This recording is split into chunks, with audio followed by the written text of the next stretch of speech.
Prijatelji, dobrodošli u još jedan novi video na mom kanalu. Današnji video je odličan jer govorimo o ljekovitosti lovorovog lista i naučit ću vas kako pripremiti ukusan čaj od ovog lista.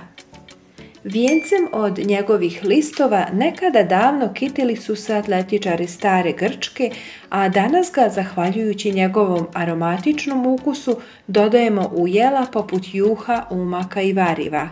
Ali on pruža i puno više od toga. Lovor je zimzeleni grm latinskog naziva Laurus nobilis koji simbolizuje pobjedu, slavu i čast. Dok pripremamo čaj od lovorovog lista, reći ću vam nešto o njegovoj ljekovitosti.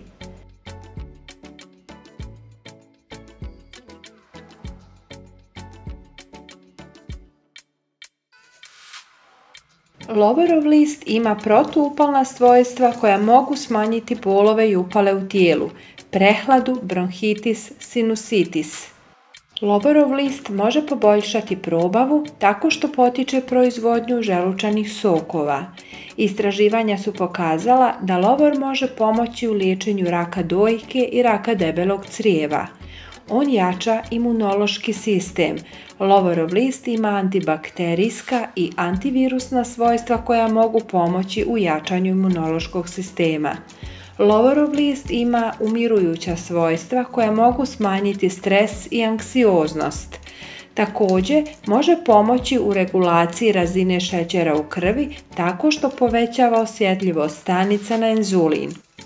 Običan čaj od lovora bez meda i limuna može vam poslužiti i za inhalaciju kod sinusitisa.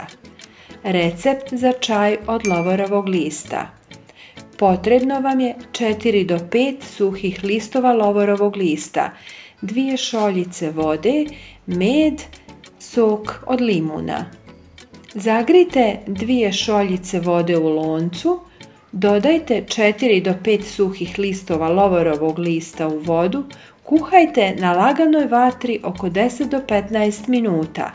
Maknite s vatre i pustite da se ohladi na nekoliko minuta. Procijedite čaj, dodajte po želji med ili sok od limuna. Dragi prijatelji, to je sve za danas. Nadam se da ste naučili nešto novo o ljekovitosti lovorovog lista i da ćete isprobati ovaj ukusan čaj. Ako vam se svidio ovaj video, ne zaboravite ga lajkovati i podijeliti s prijateljima. Hvala vam na tome!